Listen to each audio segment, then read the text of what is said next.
So Apple have been making Mac for a long time, Mac OS and the Mac lineup, from MacBooks to Mac Minis to the Mac Studios and you name it. The iMac and various other things have been a big thing for Apple, especially for students. Students are one big thing that are keeping Apple in business, especially with their computer range. The MacBooks especially, whether that's the MacBook Pro or the MacBook Air, a lot of people, especially students, like I said, love these things. Now, Apple obviously came up with their lineup about a week or so ago, and, released their stuff. Now, they released a really good deal, probably maybe one of the best deals in computer history, or maybe even Mac history, and this was the Mac Mini. Now, Apple releasing something like this was no shocker. This thing is extremely small. I think it's like 5 inches long and by 2 inches, 2 inches height and 5 inches length, which is pretty crazy, to be honest. This thing is absolutely small. It is smaller than an iPhone, which is pretty wild. And bear in mind, they've gone through a refresh, and again, they've done with this with the Macs, iMacs as well, have changed a lot up, and the MacBooks as well have gone for a more sleeker approach and changed things up, which is cool. I like that from Apple. I like the way they're going with various things like that. Changing things up. It's a good thing. And it looks very small now, and it can fit on your desk. And, well, they decided to upgrade the processor as well. It's running an M4 chip as well, which is really cool. Now, it starts at $599, which is pretty cheap. Well, let's just say $600. Now, that's extremely cheap. I think if you're a student, you can get $100 off the price, which, if you are a student, I would definitely take up that offer right there, because, well, why wouldn't you? That's an opportunity right there. Now, I kind of want to nitpick at this, partly because, well, with this Mac Mini, the prices have definitely shocked a lot of people. Now, this is nothing new, of course. Macs have always had some pretty shocking prices, upgrade prices. Now, there's 3 models of these. There's the 16GB RAM model with 256 gigabytes of SSD storage. There's a 16GB 512 gigabyte of SSD storage. Then there is a 24 gigabyte of RAM with a 512 gigabyte SSD. Now, these climb up significantly high in prices. Now, it's a 10-core CPU, 10-core GPU. So for the 256 16 gigabytes of RAM, it's $599. This is a big climb up, this. So for the 16 gigabyte 512 gigabyte of SSD storage, it is $799. And then for the 24 gigabyte RAM 512 SSD storage, it is $999. All but $1. Nearly $1,000 right there. Oh, and there is a 12-core. There's the M4 Pro model, which is $1,399, which is a 12-core CPU, 16-core GPU. And these, bearing in mind, these do come with Apple Intelligence. So it looks like they have, I think before, the base model of the iMacs were 8 gigabytes of RAM, the iMacs, the Mac Minis were 8 gigs of RAM, and I know a lot of people complained about that and said, well, it's a little bit less. Some people speculate the fact that Apple Intelligence is a thing is the reason why they decided to add 16 gigabytes into the base model. Now, bear in mind, if you can get past the 256 gigabytes SSD storage, now you can put in storage through its ports. I think it has a few Thunderbolt as well ports. It has very minimalistic ports. There is no USB A ports on it. There is a headphone jack, which is pretty weird to see, considering they asked a lot of ports that they would put a headphone jack on it still, but you know what? I've got to appreciate them still supporting the headphone jack. Thank you, Apple. It's a shame you didn't do that with the iPhone, but hey, we know your reasons. There's nothing wrong with that. So the storage is an SSD, delivers exceptional performance. Mac Mini can be configured with 2TB of storage with an M4 and up to 8TB of storage with an M4 Pro. Wow, that is pretty crazy. Now, this is... It's a robust... still a robust Mac. Don't get me wrong. You know, it's still well worth the price, even for the base model. You're getting a pretty well done computer that is should be able to handle day-to-day tasks. I've even seen multiple videos on YouTube of people editing 4 cameras worth of 4K footage in Final Cut Pro, and they said it wasn't lagging or anything like that, and did it perfectly. And bearing in mind that was the base model, that was the 256, I think, 16 gigs of RAM. Now, I think this also supports up to... here's the memory. So this is kind of what's really annoying about Apple and Apple's pricing. Bearing in mind, this is not a new thing. I think Apple sold wheels, so you could wheel your Mac Pro around for like $600 and something or somewhere around there, which was, it became a meme almost. Now Apple again, memeing again like they did with the Magic Mouse, the power button is underneath the unit. Now, it's kind of divided, people are. Some people are like, well, I don't really turn off my Mac, so I don't need to bother with doing this some sort of stuff. And other people are like, well, you know, I don't really know why you would put that under there and stuff like that. So people are very divided on whether the power button is in a bad place or not. I'd have to say it's not the end of the world. It's a very light machine. Again, if some people might not actually turn off, maybe that's what they're trying to intend. Heck, the next Mac Mini might not even have a fucking power button. It might be just leave it on, or you switch it off by the wall. But yeah, that's a controversial. I know with the Magic Mouse as well. Hey, guess what? It's still like that. I think the new Magic Mouse that was announced still has a charging port underneath it. For whatever reason, Apple still seem to think that people like not using their whole computer because they have to charge their mouse. At that point, isn't it just better to pick up like a Logitech MX Master or something like that, or a third-party Bluetooth mouse, or even a wired mouse for that instance? You know, I don't understand what they're trying to do. Surely Apple, again, they did used to actually sell AA batteries, normal batteries for the Magic Mouse. I don't know why they stopped doing that, to be honest.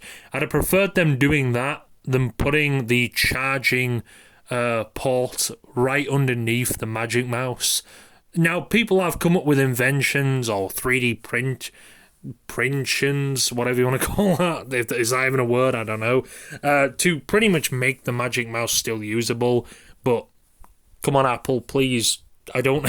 For a company that talks about minimalism and practicality and stuff like that, it sure is a weird thing. I'm surprised you haven't put a charging port underneath. Or in fact, I'm surprised you haven't put the power port underneath the Mac Mini yet, although that's probably giving them ideas, so probably best to shut my mouth on that one. However, this is the memory, this is the upgradable memory. So you have the option, or you do have the option to upgrade to 32 gigs of RAM.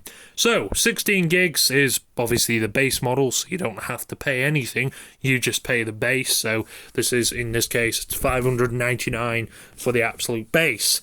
If you want to upgrade to 24 gigabytes of RAM, it's an extra $200. And if you want to upgrade to 32 gigabytes of RAM, it is an extra $400. So, yeah, the price starts going up exponentially. So, obviously, the 256 gigabytes of RAM, gigabytes of storage, although that would be pretty tempting, also pretty useless as well. But the 256 gigabytes of storage, SSD storage, is completely free. You get it with the base model. It's not actually free, but the 512 gigabytes of SSD is an extra $200. For a terabyte, it's $400, and for 2 terabytes of storage, it is $800.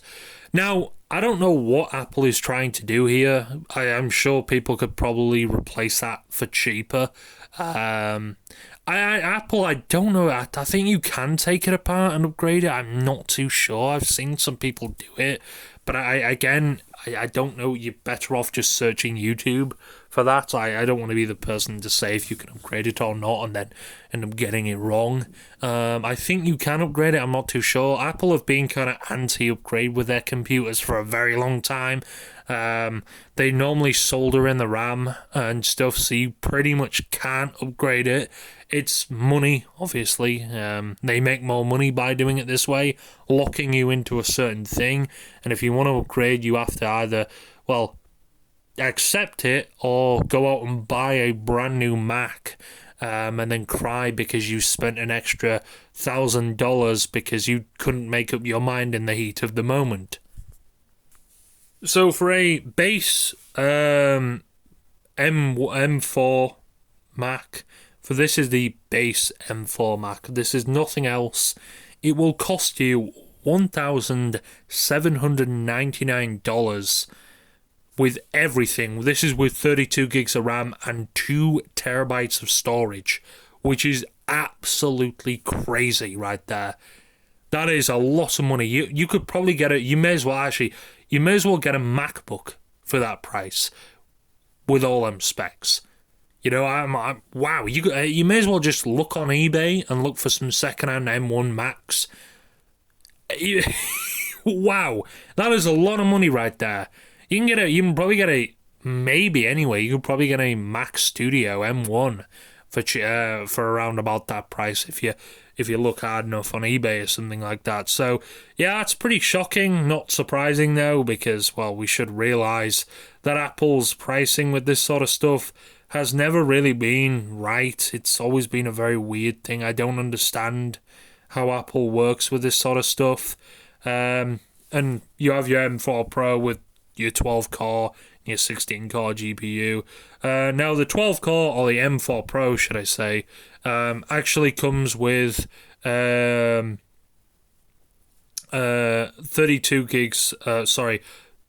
gigabytes of RAM and 512 gigabytes of SSD storage. It has 2 front USB ports and a headphone jack, 3 Thunderbolt 5 ports, HDMI port, gigabit internet as well. So yeah, the days of ports are going slowly. Now, bear in mind, I think this as well is for the gigabit Ethernet. For gigabit 10 gigabit Ethernet, it is an extra $100. So if we were to max out everything, now the the M4 Pro actually supports more RAM. So yeah, the 24 gigabytes of RAM that comes with it costs nothing, obviously, because it comes with it. It's like, I think, $1,399.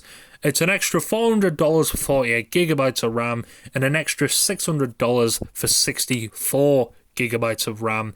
And this supports as well 2 terabyte, which is $200 extra.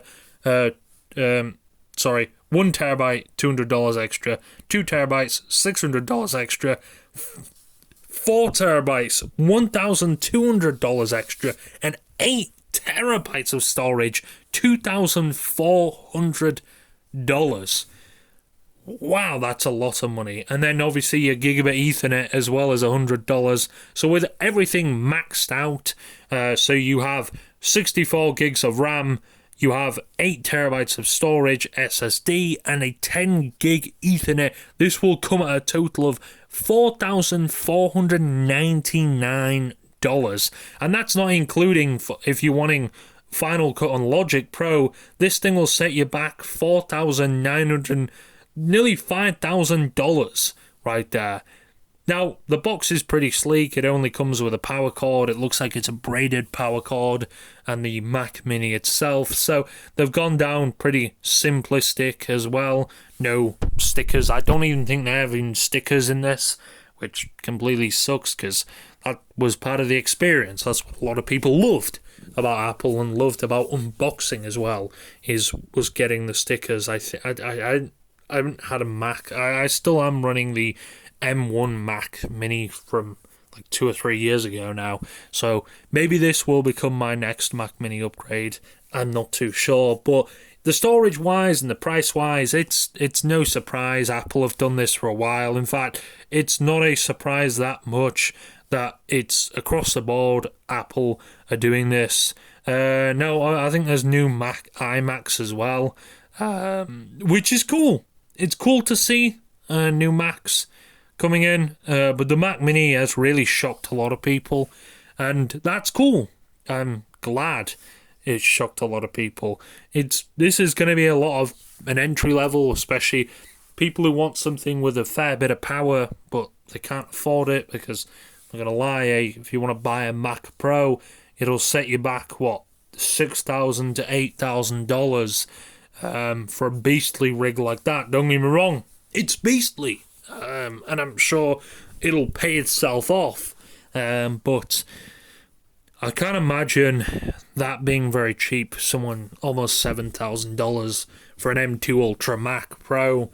If you had to spec everything out on that, that supports up to 192 gigabytes of RAM. So you have to be utilizing it for, I don't know, editing movies or something like that, or I don't know, something that would utilize almost 192 gigabytes of RAM, which is quite a lot of RAM. I don't think you'll ever utilize something like that on Mac. Windows, that might be different, but Mac, I don't think you'll ever come close to utilizing that much RAM. But yeah, it's pretty cool. It's a pretty powerful machine from what I've seen of it. I hope to God Apple stays with the deal and the next one they release is good. But for that price, $599, and if you've got a student discount or you can prove that you have like you go into university or college, you could get an extra $100 off, and that'll be perfect. No, not everyone likes a desktop. Obviously, you have to plug in your own monitor and you have to bring your own peripherals, whether that's buying an extra Apple peripherals or using your own, whether that's a Logitech keyboard and mouse wireless or whatever. Plugging them in, you'll have to use a dongle, unfortunately. You won't be able to just traditionally plug them in because of the very limited ports on there. Although they didn't, again, forget the headphone jack, which is pretty funny. But yeah, I think if you're after a compact PC that doesn't take up a lot of space and is pretty quiet, I don't see why you shouldn't pick up the Mac Mini. It actually is a Mac Mini now. It's great. It's that good. If you say we're moving or you traveling, you could probably pick this up and plug it into a portable monitor and kind of carry it around with you. I don't see why it wouldn't take up a lot of space in your bag. Then the power cord as well shouldn't take up a lot of space. You get like a very little small, one of them gaming portable monitors, throw it in your backpack and there you go. You can kind of have a desktop, pretty powerful desktop, in the palm of your hands literally traveling. So I don't know. Price wise for this, it's no surprise. Again, like I said, Apple have always been known for stupid prices on upgradability. This is exactly why they don't allow you to upgrade, and they make it finalized when you actually purchase their product, because they know for a fact they'll actually make a hell of a lot of money. And I know for a fact that half of this stuff, maybe the storage, I still think the storage, like 8 terabytes of storage, is pretty expensive. That's quite a lot of money for that. But I don't think it's nowhere near $2,400 right there, which is absolutely ludicrous. And a terabyte of storage, an extra $600. You can get a terabyte SSD for less than $100 around that mark. You're pretty much giving Apple an extra $400 or so, $400 and $500 for an SSD. That is absolutely crazy in my opinion. And Apple know they're kind of scamming you by doing this, but they're not going to do anything because, well, they're making hell of a lot of money. They must be making a lot of profit from this. But it is what it is. Do I think it's a great deal? Base model, if you can get past the storage and you can find other ways to store things. If you're a video editor, how to try and run it off some external storage. Or if you can convince yourself of upgrading to a more, there's a 512. I think that's the highest for the base M4 chip. And then I think this supports as well 3 monitors, which is pretty cool. So yeah, if you are wanting multiple monitors, I personally use an ultra-wide. I use a 49-inch ultra-wide with my Mac Mini. So hopefully that is supported, although I don't see why it shouldn't be supported. But yeah, all I can say is it's worth it, and I'm probably going to end up picking myself up one because of how good the deal is and how well this thing is. From when I've seen the videos, people talk very fondly of it. So we'll have to see. I might have to put it through its tests and see how it's like.